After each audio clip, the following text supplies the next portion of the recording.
Can you really fix your metabolism with the keto diet? The new best-selling book, The Keto Reset Diet, says it can fix a sluggish metabolism and train your body to be a fat-burning machine.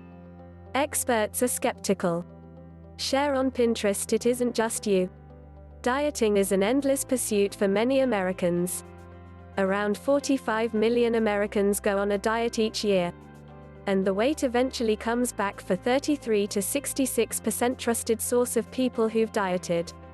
In the New York Times bestseller, The Keto Reset Diet, Reboot Your Metabolism in 21 Days and Burn Fat Forever, author and keto diet enthusiast Mark Sisson writes that yo-yo dieting is severely destructive to your metabolism.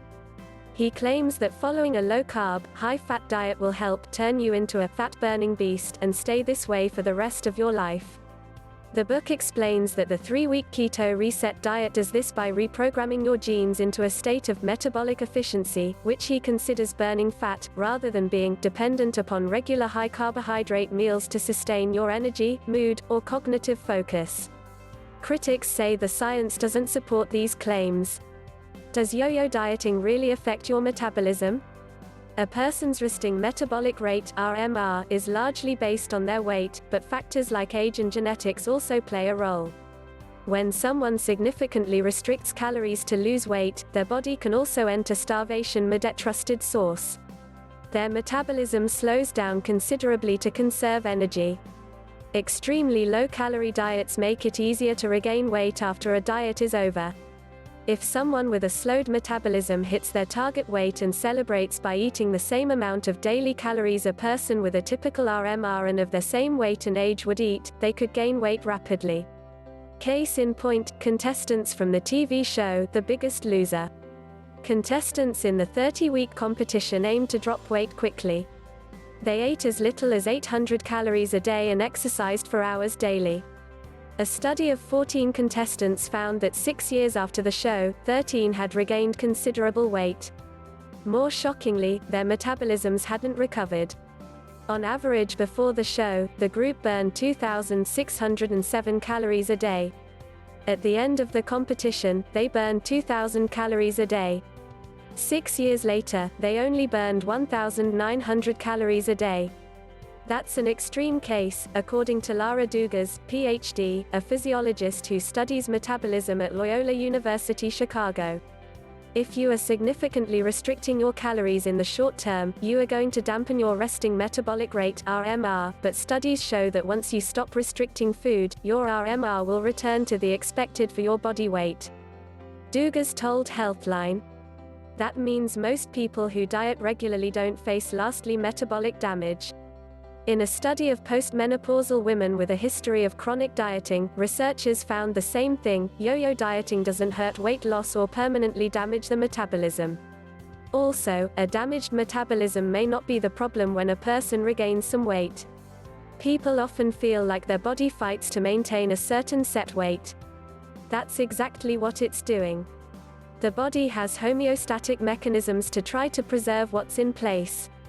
Otherwise, the weather changes, or you go on a trip, your body would be fluctuating all over the place, explained Dr. Bruce Lee, the executive director of the Global Obesity Prevention Center at Johns Hopkins Bloomberg School of Public Health. Can you reset your metabolism on the keto diet in 21 days? While science says your metabolism probably doesn't need resetting, some studies show that low-carb diets like the keto diet can help people lose weight more quickly. Whether the keto diet helps people keep the weight off isn't known yet. What happens many times, like with the similar Atkins diet, is that a diet becomes a fad, but then people start to regain the weight, Lee told Healthline. The fad diet passes because people figure out its benefits are short-term.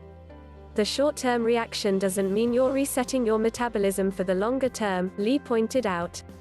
Dr. Joe Feuerstein, an associate professor of clinical medicine at Columbia University and director of integrative medicine at Stanford Hospital, treats thousands of patients for weight loss a year through his consultation service. He's used the ketogenic diet with several patients. I have found that the ketogenic diet works very well in clinical practice. I have one patient who lost nearly 100 pounds using this plan. The keto diet isn't better for all things, it is just quite effective for weight loss, he clarified. Feuerstein doesn't recommend using the diet over the long term. In the Keto Reset Diet, Sisson aims for a reprogramming of your genes and a long-term recalibration of your appetite and metabolic hormones in the direction of fat and ketone burning and away from carbohydrate dependency. According to proponents of the keto diet, it's effective because restricting carbs causes the body to seek energy in stored fat, or ketone bodies, which it breaks down in a process called ketosis. The body then relies on ketones for energy until you start eating carbs again. But, according to a post by Will Little for Keto School, during the first 3 weeks of ketosis, the body rapidly adapts, and all the other tissues in the body use a decreasing amount of ketones for energy, eventually using mostly fat. So, contrary to popular opinion, shortly into the diet you are not producing or burning very many ketone bodies. Dugas doesn't see much of an advantage to burning carbs versus fat for energy. Our bodies are so flexible, and our brains tightly regulate our blood glucose. Your body will use what's available, she explained. You can get your calories from carbs, fat, or protein, all of them are broken down to maintain our blood sugar. What about using keto long term? A 2-year study of different weight loss strategies found that in the long run, people eating diets with various proportions of macronutrients catch up to the keto group. That's likely because, ultimately, the keto diet works the same way as other diets: you burn more calories than you consume. The main difference is that fat and protein, compared to carbs, makes people feel full for longer. Excluding food groups is a mechanism to get you to eat less food. Dugas explained. When you cut a major food group from your diet, you're going to eat less.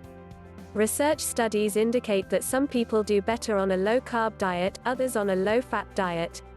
The macronutrient breakdown is less important than the fact that people are sticking to the diet, Dugas explained. It's about finding the right fit for yourself.